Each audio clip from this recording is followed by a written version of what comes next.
Hello, my name is Marcus. I'm the compiler of a collection of therapy quotes entitled 1001 Windmills of the Mind, a collection of quotes taken from what's often called the psychodynamic or the psychoanalytic perspective, which long ago, as I understand it, was referred to by some as philosophical medicine or narrative medicine, helping one to be their own story doctor, their own narrative medicine practitioner, helping one to be their own existential detective, psychological detective, to know themselves. Not just the conscious self, but the totality of the conscious self and the unconscious self, also known as the denied self, the repressed self, sometimes called the shadow self or the shadow soul. Sometimes one poet says, Robert Blythe translates a famous poet who describes the unconscious self as the one who walks with you, who's not like you, who is you. Someone's living my life and I know nothing about him. And in literature, this is the motif, the literature motif or technique of the double character. And our main lead on this point is Otto Rank's essay called The Double, and he bases it on the Student of Prague story, a play later turned into a film, simply about a guy who bumps. It's a metaphysical science fiction fantasy story where some ordinary guy basically bumps into some other guy, not knowing that that other guy is a representation of himself that he doesn't know. That's his double self. And he's meant to befriend himself. But that character in the story didn't get it. And when he argued with himself, he felt hurt. And finally, at the end, it said, here on the tombstone, it said, here's a guy that never got to know himself. He didn't pay the piper. He didn't listen to the messages. He didn't listen to his deeper feelings. He just kind of brushed it off, kind of thing. But here's the double self, which is him telling, hey, listen to me. I'm you. Who are you? No, I'm you. You're the stranger. No, well, I'm you. I represent all of the things about you that you don't know about. I'm your repressed self. If you know me and get to know me, you'll feel better. You'll feel integrated. You'll feel more whole, connected to yourself. Wholeness, healing, synonymous. He didn't get it. And that was the message of the play, to make the viewer or the reader get that message, that we're meant to befriend ourselves. So this is the main message, as I understand it, of the Phantom of the Opera story. She went into the basement, symbol for the unconscious. The scary dude there with the mask, that's not some outer separate character. It's a fantasy idea where that character represents the singer's own trauma, pain, shame, rage, hurt, and all this. And it's all down there like that in the unconscious. So she befriended that character and listened to that character and learned from that character. So when she went back to consciousness, back on stage, she was a better singer because she had more of herself. Remember, know thyself. The repressed self has, some people say, up to 95% of our self is not repressed self. Our conscious self is barely 5%, some people think. Different debates about it. The most generous one is it's 85% unconscious, 15% conscious. Some people say, no, it's more like 5% conscious, 95% unconscious. And this unconscious self has a lot of motivation, a lot of energy in there. It's tied into the force of nature, this drive that's built in with nature, that when something's wounded, it's trying to heal. So we're part of nature, but we're wounded. And the unconscious self records the memory of the wound. It clicks in with the nature's drive. So the nature's drive and the memory of the trauma together is sometimes, it's recorded in the part of the brain called the non-reporting brain. And this non-reporting brain is also sometimes referred to as the inferring mind or the puppet master. So the conscious self is like a little puppet us, right? But the puppet master or the inferring mind is pushing us, like the iceberg metaphor. So it's pretty deludative. The tip of the iceberg thinks he runs the whole thing, right? He's just like the surface kind of thing. But the real driver, the real motivation is all that ice under the water. Now again, under the water. Water means symbol for unconscious, but it's under, so we don't know it. Just a ballpark theory and all this, right? What a pity. This is going to be a short video. I did it again. I forgot my battery pack, the cord for the battery, and my built-in battery only has like barely an hour and a bit on it. So I'm going to just do like a preview. I won't do the full thing here of TQ 2733. It's a pity because I came all the way out to this location, I settled in, finally found a spot. I checked out like 4 places. Okay, here it's quiet. I'll do it here. And oh my, I forgot the cord. So second time that happened. I wonder what's going on with that. Like, why am I? Maybe a part of me doesn't want to do a long video. Maybe my unconscious is saying, no, forget the cord. That'll force you to just do like a short video. Maybe my unconscious is saying, well, you haven't really recovered yet.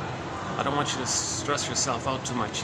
I'm still a little under the weather. So maybe my unconscious got me to forget the cord so I wouldn't stress myself doing a 4-hour video or something like that. I don't know. It's funny about that. But I'm feeling okay, so yeah. Maybe I could have done a 4-hour video. It's only, let's see, it's only, what time is it? Let's see. Hold on again. Yeah, it's 1:50. It's not even 2 o'clock here. And the lobby here is pretty, fairly quiet here today, yeah.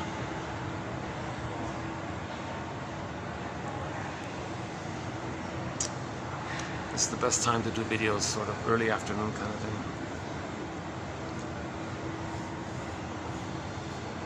Yeah, so back to the student of Prague story, yeah. So yeah, that's the message. A lot of our self is repressed, so if we admit it and claim it, reappropriate it, it's called psychosynthesis, reintegration, then we have more of the self. We feel more connected to ourself, we're more embodied, we have more animation with ourself. We make more sense because we have a sense of self. If our self is lost, we don't feel that sense of self, then we're not making sense. Kristen Wilson, in a speech we sometimes play called Ooh My Soul, one of the lines in there, a great speech, 10 minutes long, yeah, obviously I won't play it today. She says in there, if you're not in your body, you're not making sense, literally. And it's disembodied discourse that causes all these confusions and problems and extreme cries for love, in your anger at what happened, and we're not conscious. Because in trauma, so what we're talking about is attachment trauma, relational trauma, interpersonal trauma, developmental trauma. Yeah. So the trauma that we're talking about is that our embodiment and our feelings and our sense of self. The child has an emerging self when he comes out, when he's born, an emerging self. Okay, F and N, keep that in mind, F and N, feelings and needs.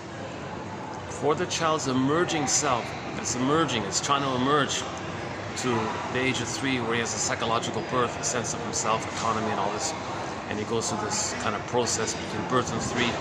He has needs. Yeah. The first primary basic need that all babies have is for a continuation of the paradise that he had in the uterus with the mother in the interaction with her, called a positive maternal experience, whereby it leads to what's called a secure attachment style. The child learns that he has a rhythm of safety, mother's attunement, mother's presence, mother's soothing, mother's reverie, mother's consideration. He has a memory and lays down neural pathways by the interaction with the mother. That's the continuation of the paradise. What's going on here? I got a whole group coming down the elevators. Hold on a second.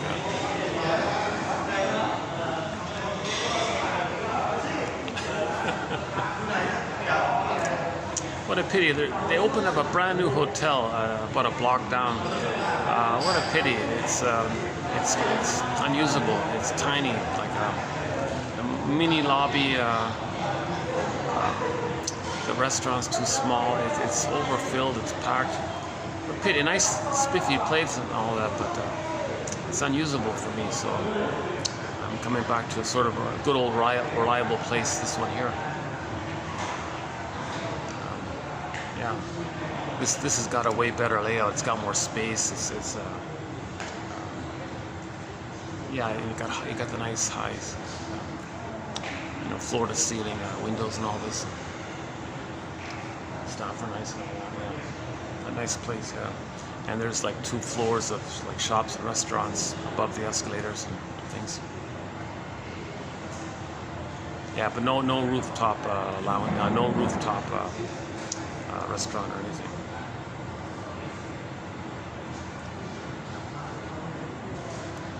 The last two videos weren't too bad.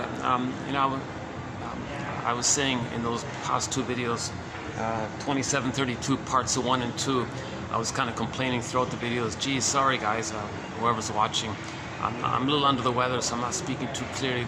But I played them both back, and they're not too bad. Oddly enough, it slowed me down, so I spoke more slowly. Maybe it wasn't so bad after all. And yeah, and this video is going to be just the preview of 2733, mainly by Martha Stark. I sort of just rediscovered her. She writes very simply.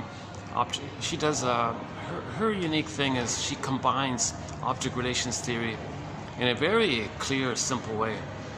I think, Martha Stark and Dorothea MacArthur might be the easiest introductions to object relations theory.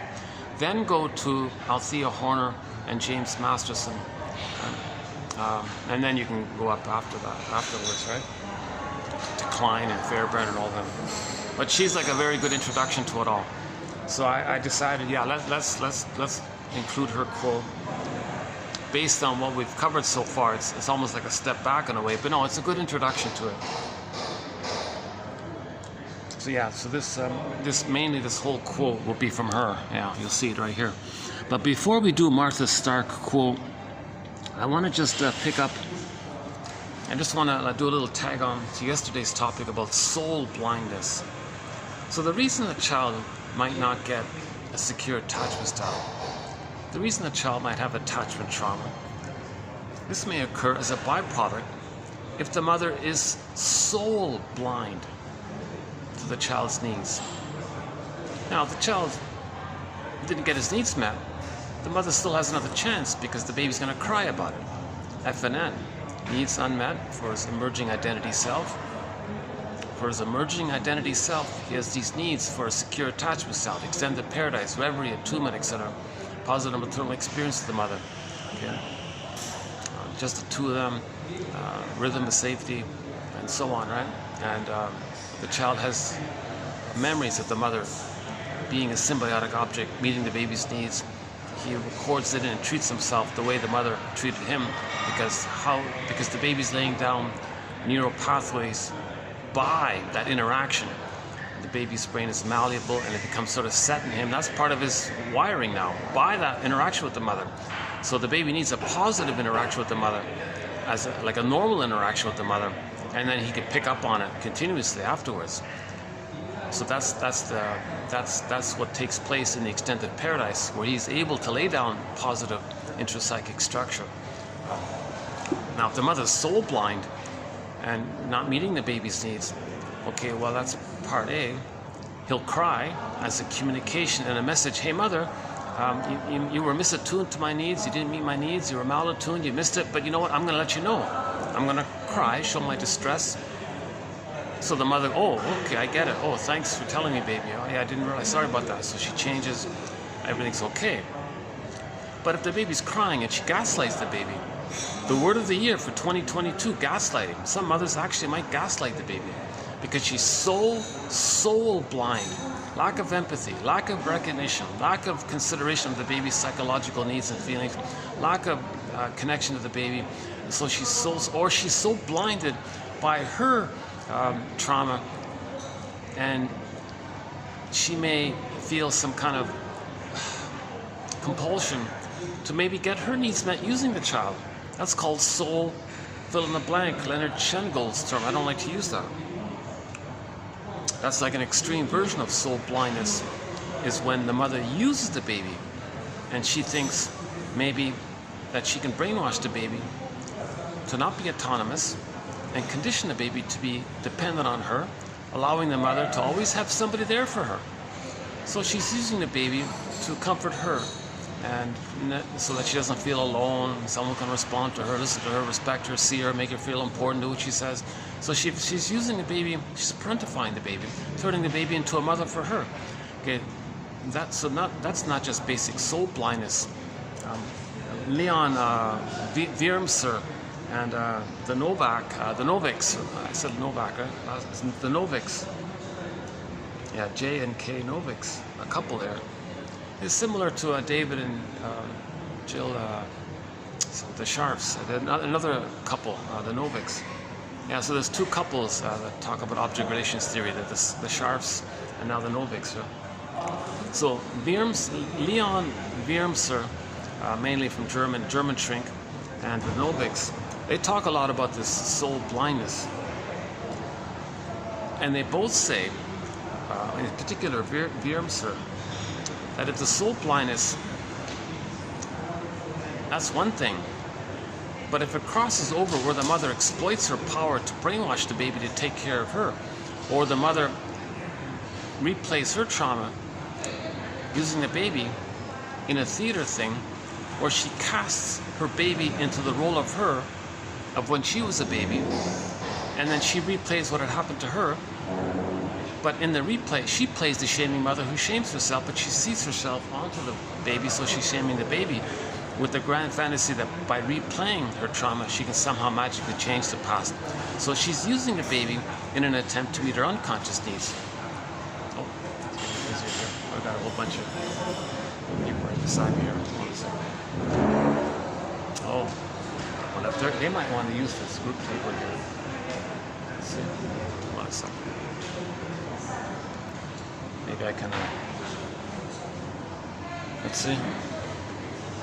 Actually, no, if when it cools up, I might be able to use the outdoor area there. Unless there's another spot I can go to. Let's see.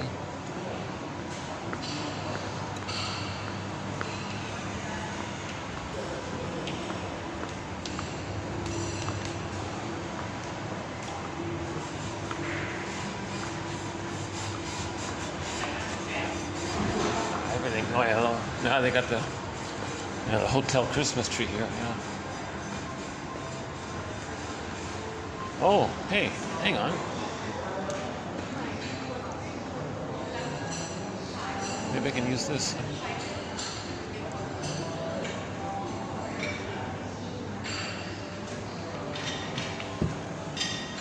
Use this for a few minutes.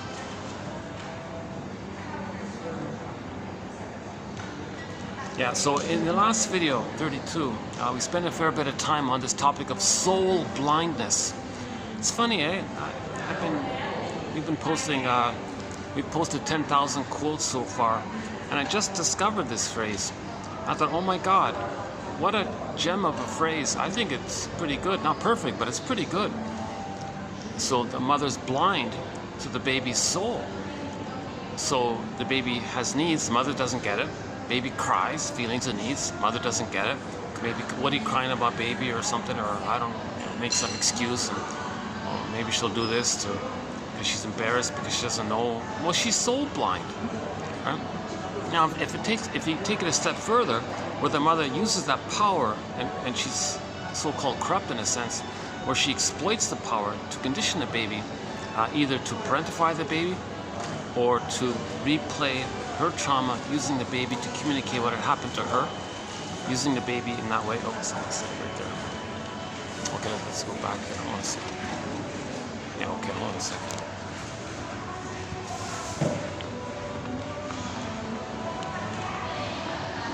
Hey, what?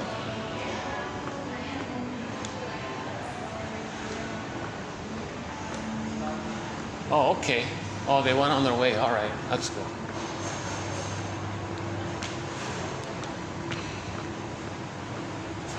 All right, all right.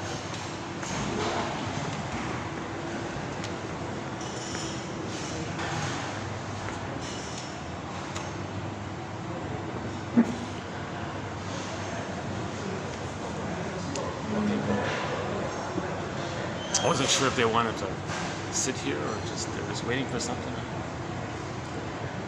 Yeah, peak tourist season, so things are busy. I'm surprised that new little boutique hotel just opened up.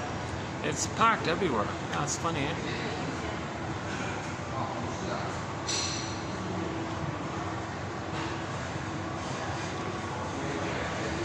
I thought I'd get lucky. I'd go there, people wouldn't know about it. I could use the lobby, but turns out it's just a little tiny lobby, and it was packed anyways. Forget that place. It's too bad, yeah. It's a nice, it's a 5-star. It's a nice place right now.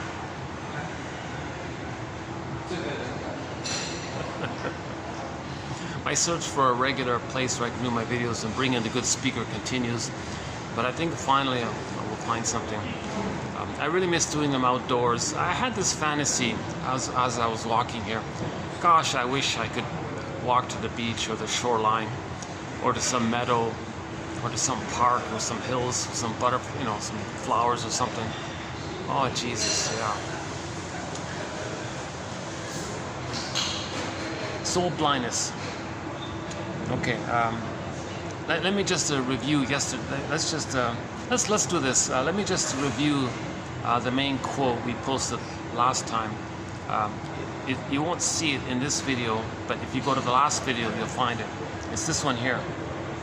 Soul-blindness is, okay, this is from Leon Wurmser from Germany. Soul-blindness is a systemic, chronic disregard for the emotional needs and expressions of the child. A particular blindness to their emerging self, their individuality, and to their quest to have their autonomous self. What somebody calls objectification, i.e. a severe form of lack of empathy, right?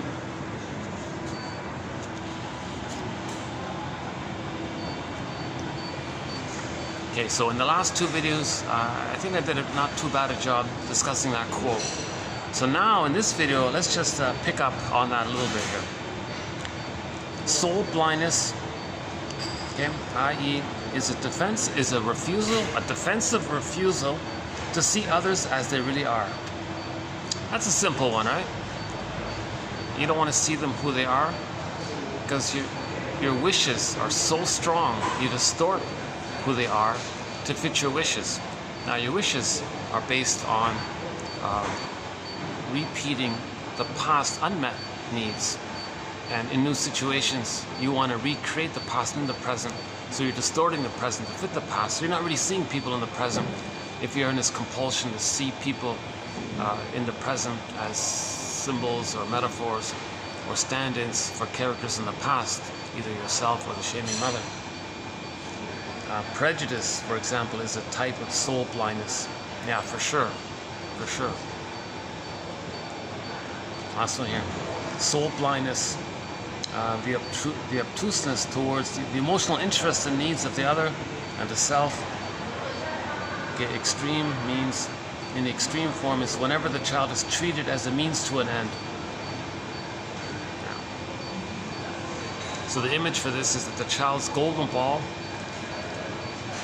the vibrancy of his feelings, a wide range of feelings, aliveness of feelings, needed feelings. I try not to get anybody in the camera, but sometimes I have this back. Oh yeah, I've got some. They've got some wedding brochures and magazines right behind me here. The problem is this is the only real spot I can use right now. Ironically, right? I got the elevator there. I got the wedding magazines there. They got a new thing over there as well. All right.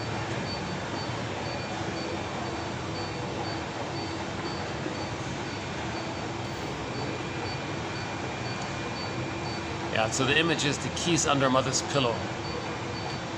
In the Iron John story, the protagonist's golden ball, their feelings, the animation and vibrancy of their feelings, needed feelings, appropriate feelings, a range of feelings, and the sparkling of them, like the sun, it shines, the radiance of our feelings. All that's lost. It's the unconscious, so it's in the forest. It's in the forest, that's bad enough. But not only is it in the forest. See, maybe if the golden ball is just in the forest, that might be just due to soul blindness. But if there's a severe need for the child to safeguard his feelings, he'll lock it in a cage. And the only way to get it is to use the key. And what's the key? The key is in the story, the key is located under mother's pillow, under her pillow. So it's dark under there. That's the unconscious, and the key is there, and it's under the mother's mind, mother's psyche, unconscious of the mother. So the mother's unconscious caused the child's or the person's golden ball to be lost in the forest, and it's locked in a cage. So we got to make that kind of link that the mother used the baby, and that's why the golden ball is locked in a cage. And because of the severity of this pain, it's harder to find, right? It's not just the golden ball is not just sitting there in the forest. It's in the cage and it's locked, right? And there's some more to it as well, yeah. Okay, so just again, what are we talking about here? We're talking about attachment trauma. So life force is object seeking. All of the child's life force, all of his energy and craving and desire and push and forcefulness and what is he looking for when he comes out of the uterus? He's looking to attach. No baby would make it on their own without a mother. He's got to have a relationship with the mother, an attachment with the mother, a bond with the mother, right? But he's looking for a normal one, a normal bond, a normal relationship where the mother meets the baby's needs. What if she doesn't?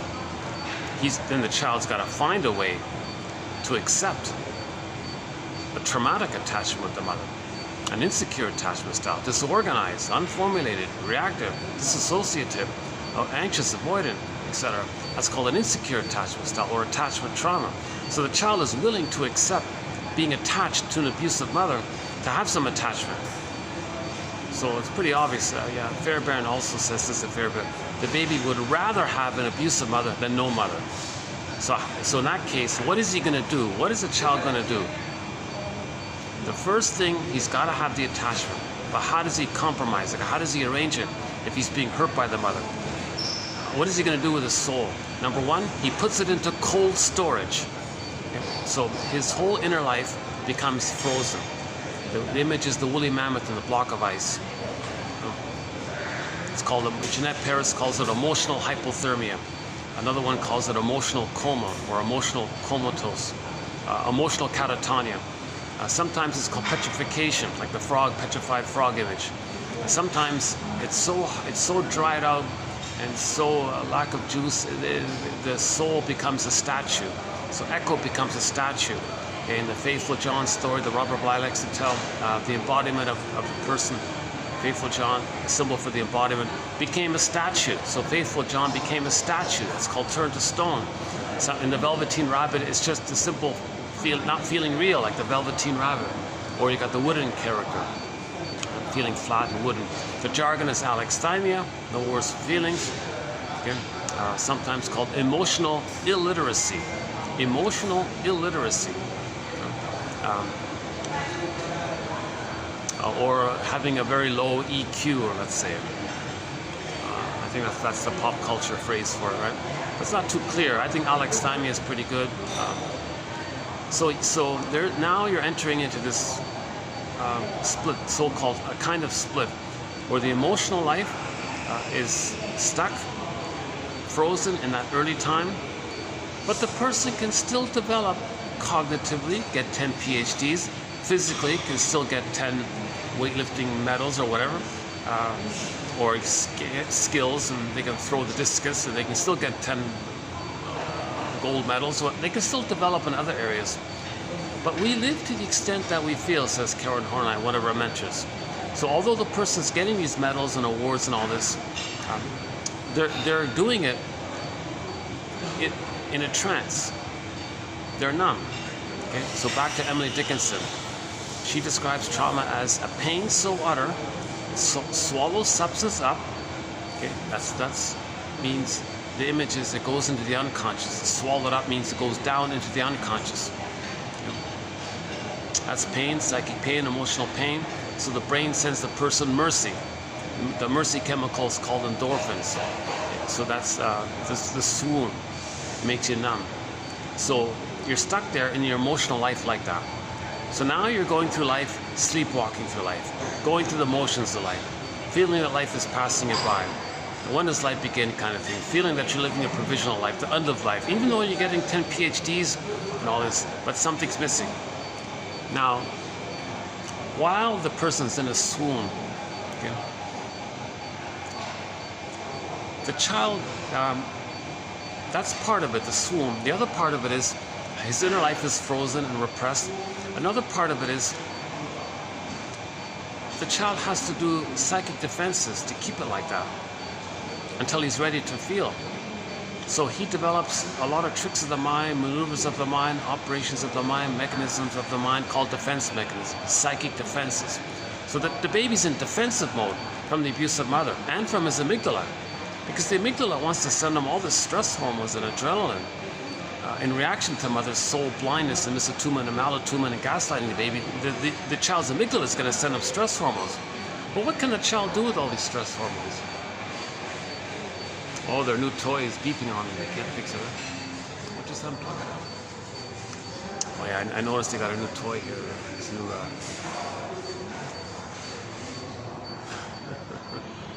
All they gotta do is unplug it and plug it back in. Oh, never mind. Oh, they're fussing. They've been all the time I've been sitting here. They've been fussing about this new little device they got there.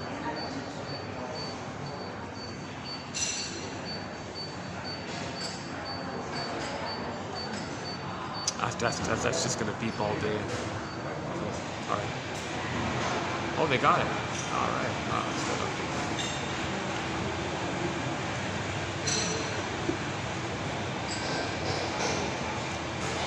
Okay. Yeah.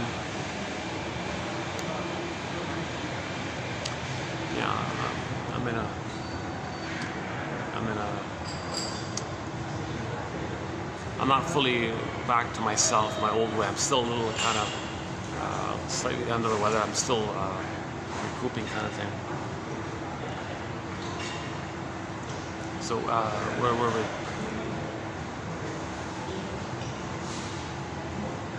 Yeah, so the split, right? So the emotional life is frozen early on, maybe around the time of birth. Sometimes that happens in the uterus if there's prenatal shock trauma, or the baby experienced prenatal distress syndrome, you know.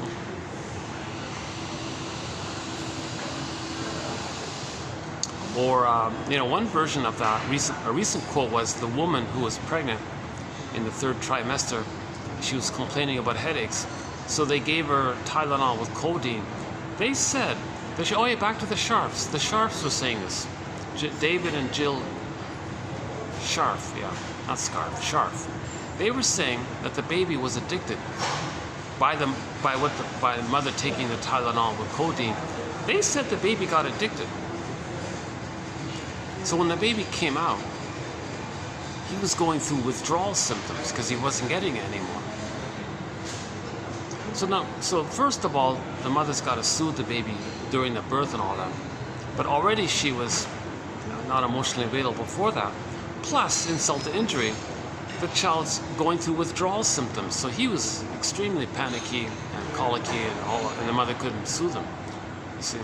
So he had to freeze up inside.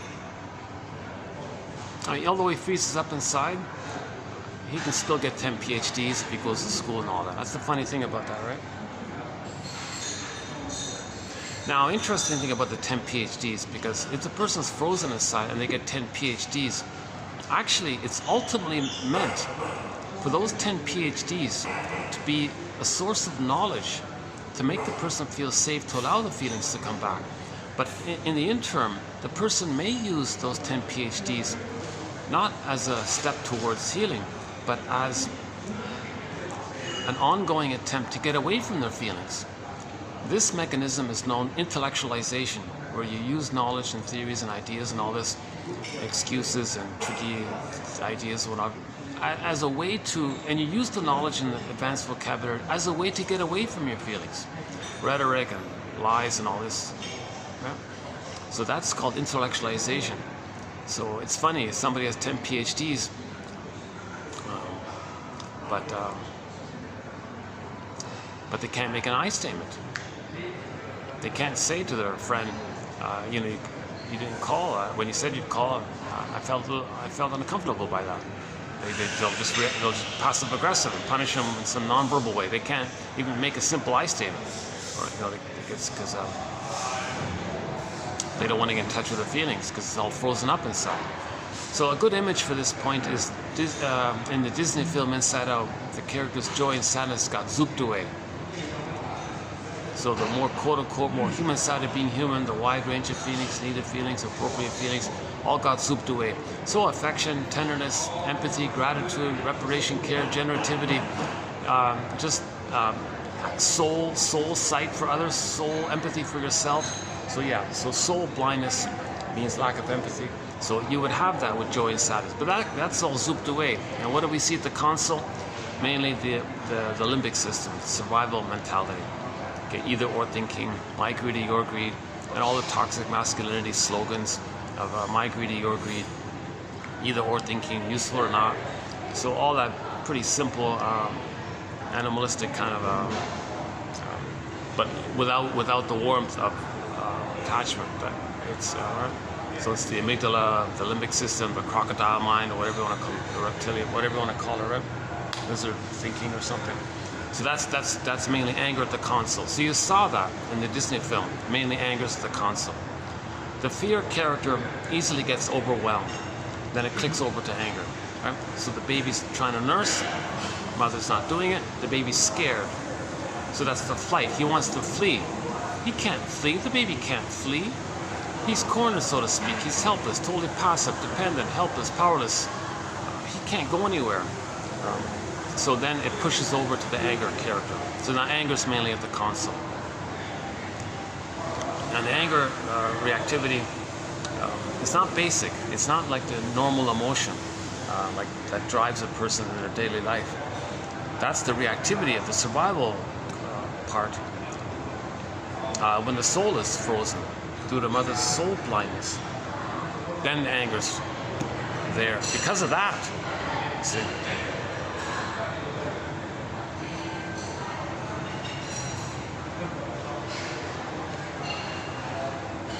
Oh, today's a weird day, to tell you the truth. Yeah, I'm feeling strange today, yeah. Plus, I only have an hour left on the camera, eh? Jeez.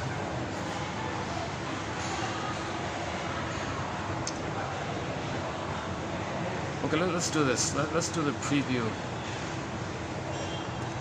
Let's do the preview of Martha Stark's quote here.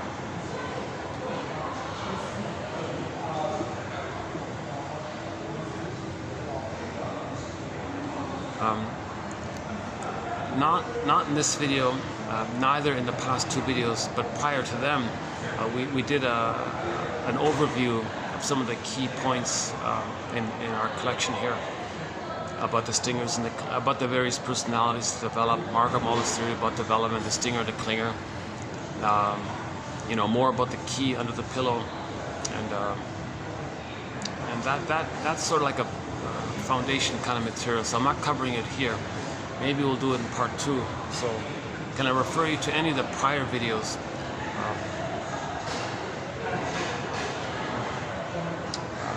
For like an overview. So we won't do an overview here. Just to keep it short by saying that what we're talking about is how do we heal from attachment trauma. Yeah, back to this issue of midlife. So the person doesn't have PTSD, they say. Although there is a trauma, why isn't there PTSD?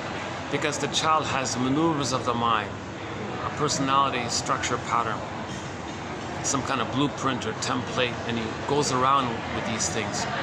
And he's adapting, using mechanisms and tricks in his mind to not be aware of the pain. The pain's there, but he's numbed over with the endorphins, the swoon. So under the swoon, all this is going on. Now, this usually dries out roughly at midlife. Roughly at midlife, a person gets, some of it leaks up, so-called Freudian slip. Maybe there's like a little hunch coming up. Maybe he says something that expresses his anger. Why did he say that? Or prior to the Freudian slip, he might just have a hunch. Something's off, something's missing. He sees a beautiful thing. Why doesn't he feel pleasure? So then that's a clue. Maybe something's off.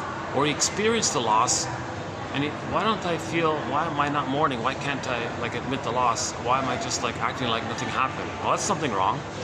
Okay. So then you go on the hero's journey. That's called the hero's journey, the universal monomyth by Joseph Campbell called the hero's journey. Jenna calls it the second journey, or the midlife audit, the midlife self-reappraisal period, midlife examination period. It's part of adult development that at midlife we do this introspection and know ourselves and like the Phantom of the Opera story, dialogue with our wounded, repressed self and get to know ourselves and reclaim and reintegrate. Every time we accept something about ourselves into consciousness, a bird flies across. And yes, on yesterday's video we talked about it as the crow flying across, or Hermes flies across, or any kind of messenger bird flies across, right? Or the Pied Piper character flies across. Some kind of magical trickster fantasy character flies across. That's like a message, delivering a message to us. That's what we want. So we want to listen to the Pied Piper. We want to listen to the bird, the crow's caw. Yesterday, Emily Dickinson about the crow's caw. We want to listen to the crow's caw. Birds are symbols for unconscious knowing. So if the bird's flying across, that means something's coming to our consciousness. So ideally, you start the second journey when you get that hunch. If you delay it, then you get the Freudian slips, right? And if you delay that, you may get a physical symptom. And if you play whack-a-mole with your symptoms and you forget your symptoms, you see the body bears the burden ultimately, right?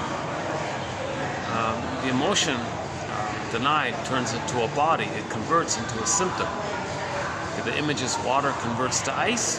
Okay, denied emotions harden into a physical symptom in the body.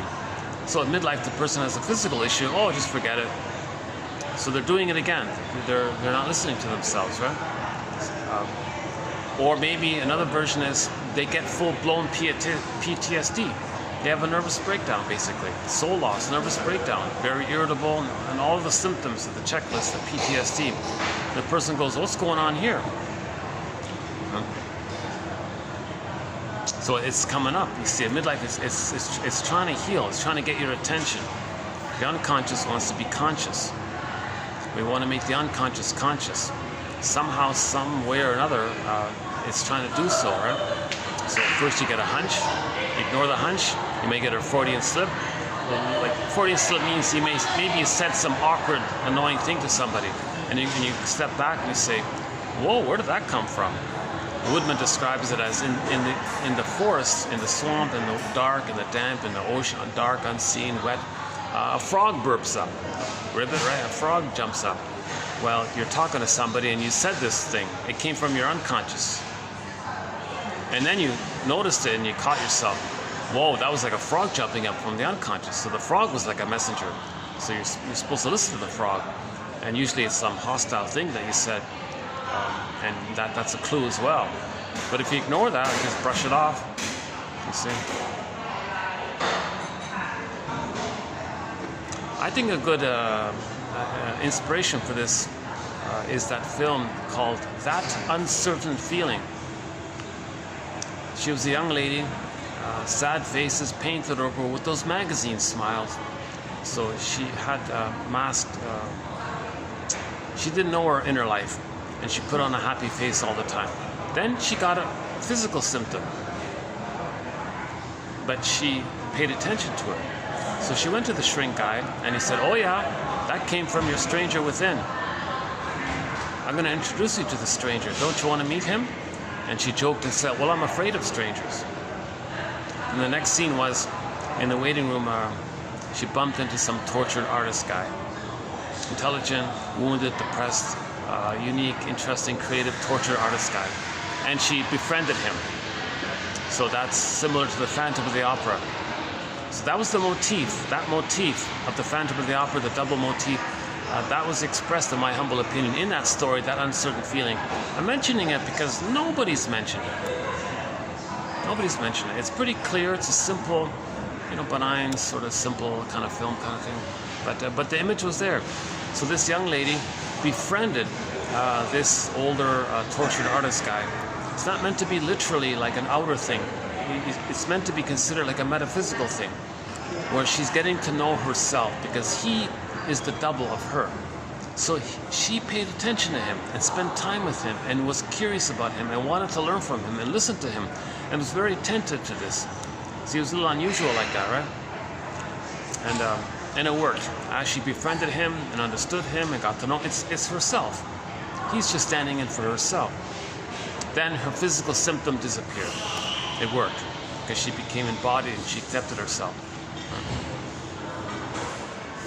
And the artist was teaching her about art. That was sort of the entry point of it all, right? And his example was, his introduction to her was, if you go to the fair, and there's a caricature artist. Well, let's say there are two caricature artists at the fair. The first one, takes a photo of you, tells you to go off, and he'll copy the photo. And you can come back and pick up like a cartoon, direct one-to-one copy of the photo that he takes. The second one makes you sit at the chair, and he highlights something that he sees that maybe you don't know. Which do you prefer? So she immediately said, of course the second one. I want to see what the artist is seeing that I don't know about myself. Well, that's the idea. Something we don't know about ourselves. We want to bring it to our attention kind of thing. We don't want to carve a copy. So we're trying to learn about ourselves.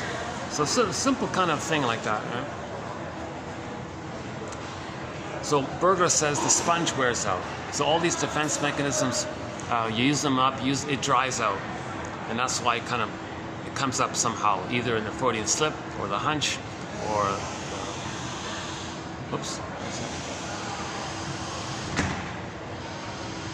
Oh.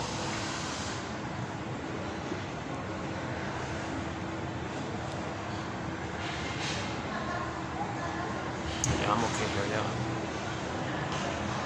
So the elevator's there. Yeah, I'm not getting people in the elevator. This is the only angle I can get. Any other angle, I'm gonna get too many people in, right?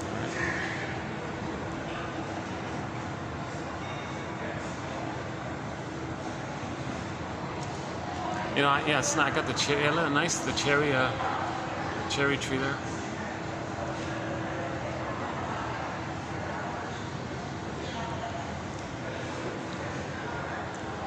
And if a person brushes off his PTSD or something and ignores that, Jesus, and he keeps doing this kind of thing. He keeps ignoring his repressed self, his denied self, his second self.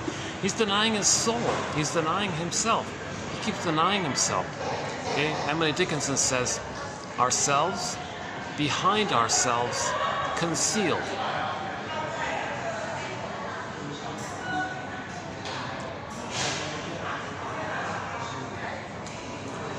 Okay, and then so finally, if he doesn't know himself like this, at the end of life, he's getting older and older. He's replaying the past in the present.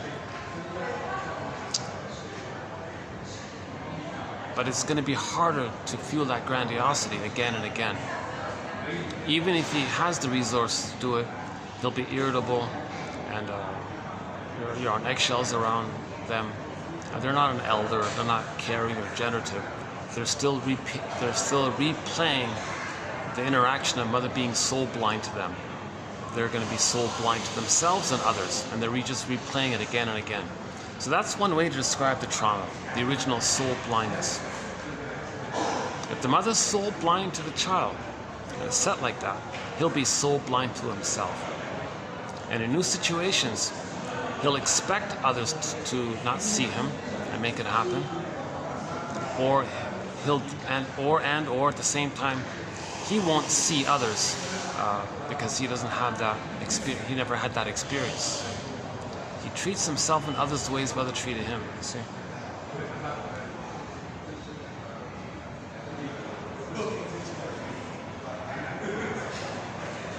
Yeah, it's a nice place here.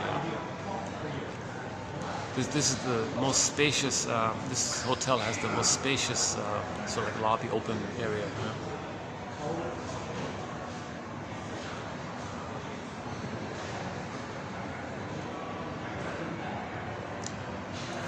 Okay, let's maybe get into Martha Stark's quote here.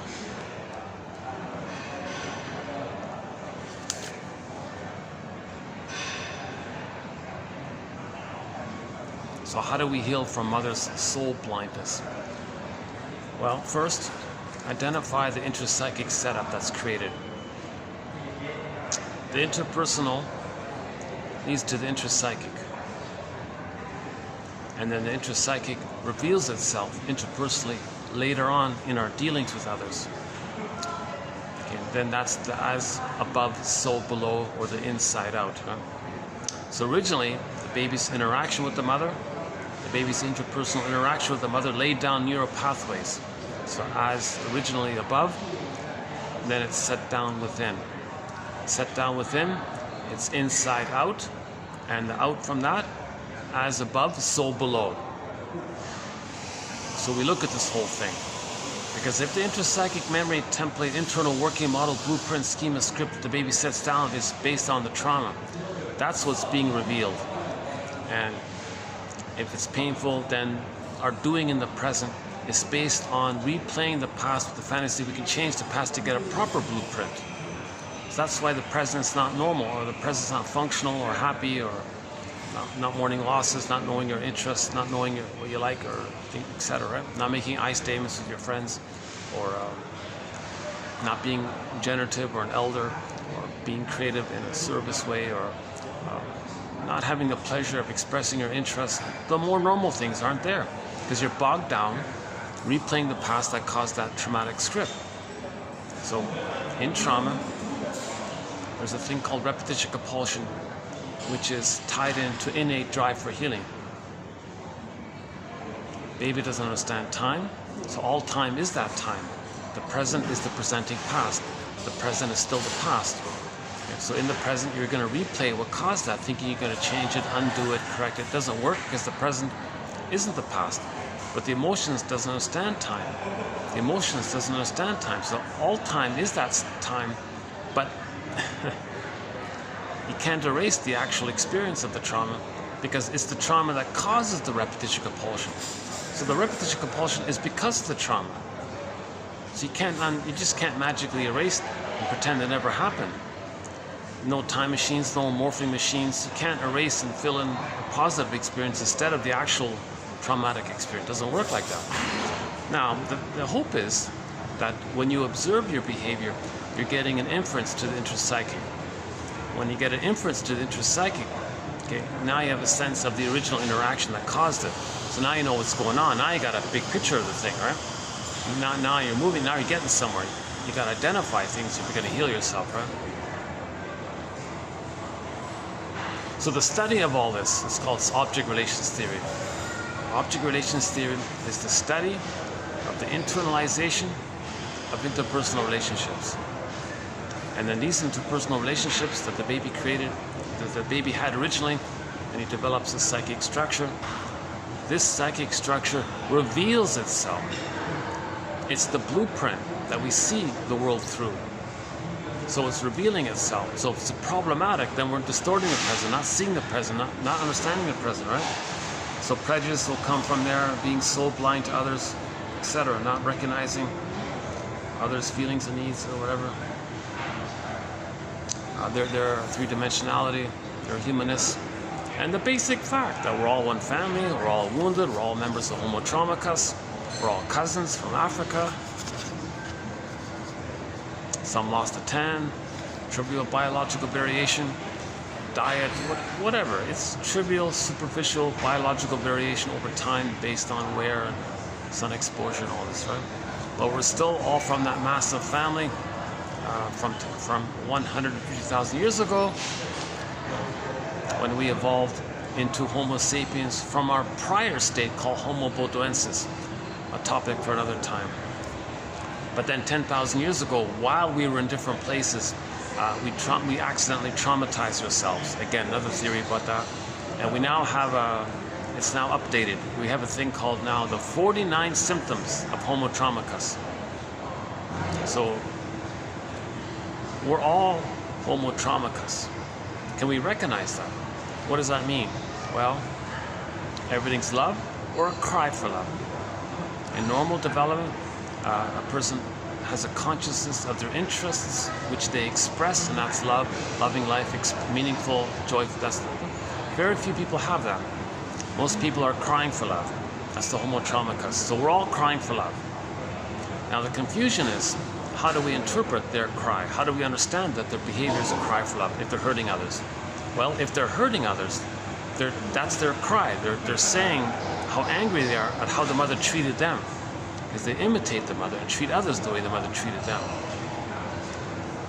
So back to the record. Edmund Berger, one of our mentors, describes it as a vinyl record. Every neurosis is so being dysfunctional, right? Not loving life. That's neurosis. Not expressing your interests, being your authentic self. That's the word of the year for 2023. The authentic. So that's neurosis if you're not authentic. So neurosis or not being authentic is due to a petrification, freezing, a setting thing of an inner conflict. The original inner conflict, the wish and the fear. Baby had needs, wishes. The memory was the pain, but the needs are still there. It's a conflict, it's repressed. Imagine on a 45-disc record. Berger says every neurotic is a music enthusiast, meaning he would love to love life. He's a music enthusiast, but he can't do it. Why? Because he only has this one record. He carries it with him everywhere he goes. Every time he sees a record player with never-ending fiery ardor, like the compulsion, he spins off that tune. Meaning he recreates and relives what caused that, with the fantasy that he can get a better, normal psychic mind of I'm okay, you're okay, which allows for a lot of records. But he only has that one traumatic record. And when he replays the memory of mother shaming him in the present, very often, if the trauma is before 18 months, in new situations, he sees his shamed self, unloved self by the mother, and projects it onto others. Plays the shaming mother who shames him. So he'll be loyal to her because he's got to have her. Attachment theory, he's got to have her. So the only way to have her is to imitate her. That's his way of having her. And what did the mother do? The mother shamed him, so he'll shame himself. Can't feel that, so he'll find someone. It's called scapegoating. He'll find someone else to play him and shame himself, seeing it to others, so he's shaming others, thinking he's shaming himself, being loyal to the record of the original case scenario, replaying the original case scenario of mother shaming him, but in a new situation, he plays the role of the shaming mother. In a more benign way of replaying the record, if trauma is post 18 months, he does it direct. He plays himself and just coaxes others to reject him. So it's not hurting others that way. So we have a whole body of material about the stingers and the clingers, about this key transition between trauma before 18 months, trauma post 18 months. An interesting theory. It's good enough. It's not perfect, but it's good enough. It explains a lot. If somebody's negative towards others, okay, the superiority complex, let's say, or toxic masculinity, negative slogans, my greedy, your greed, looking up for number one, who cares about you, lack of, okay, indifferent, unfeeling, this whole area, that's trauma before 18 months, because the main issue is to preserve the egocentricity, or so-called pursuit for the imagined status that the person had in the uterus when they were on the throne. So for more on that, go to the last video, part 2 of 33 for that one. So let's not redo it here. Pardon me. This one is 33. Go to 2732, part 2 of 2, for more about the throne. If they're always searching for the throne, cynicism, Schadenfreude, etc., fuels that. And that's their main agenda in life, to go through life searching for that fantasy hit. And then related to that, we read Emily Dickinson's poem. Let's do it here. Yeah. So I read the poem in the last video, but it's included in this video here. at the end of 20. So if you go to the end, if you scroll down to the end, you'll get another very good poem by Dickinson. She calls it 1702.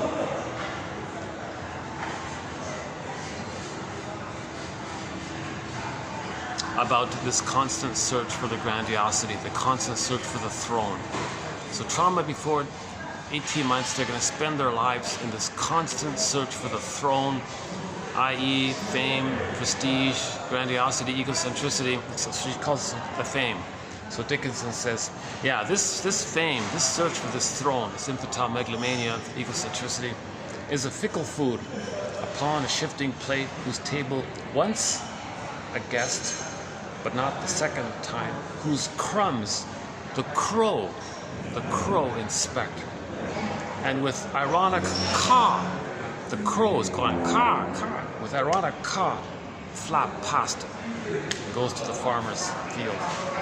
And men, people who are not listening to this, they pursue the fame, meaning the egocentricity of the pursuit that the little god. And then they lose themselves in the process. So for more on that, go to the past 2 videos. Yeah, let's not do it here this time.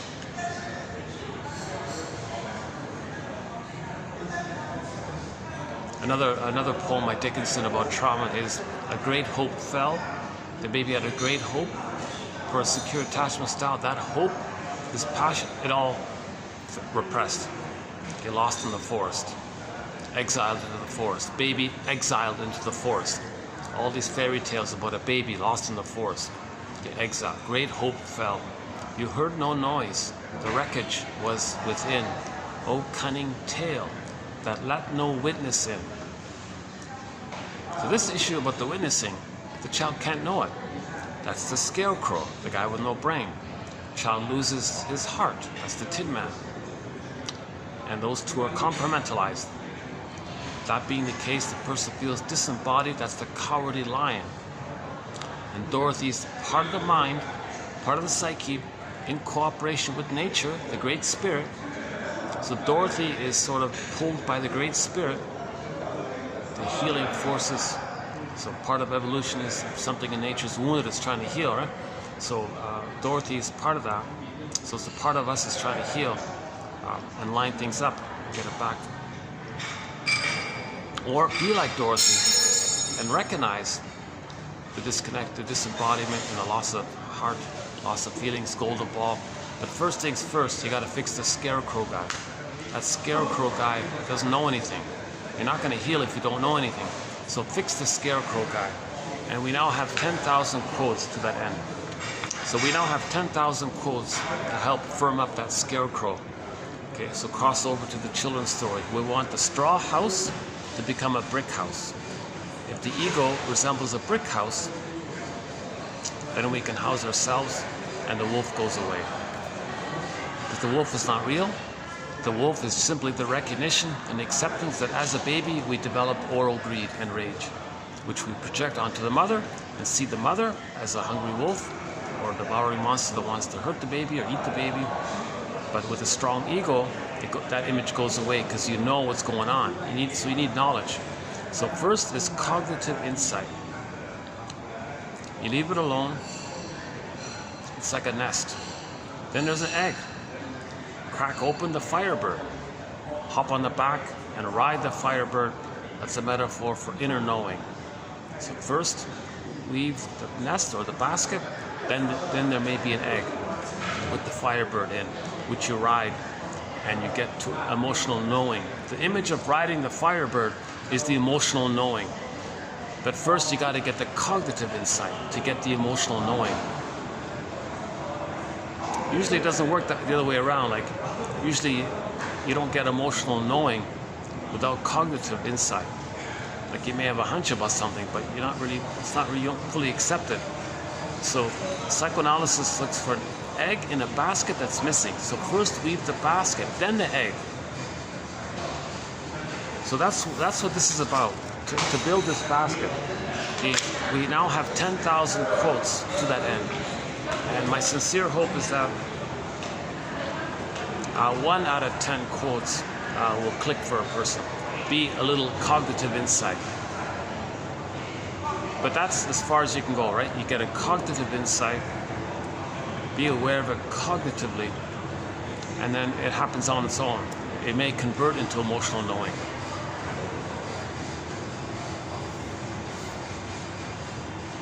So the cognitive insight is the yang, and the emotional knowing is the yin. So we need the yin and the yang of healing, right? And if you have a more emotional knowing, it may lead to a more intellectual knowing, huh? And a more intellectual knowing leads to a more emotional knowing. So that's why it circles around like that.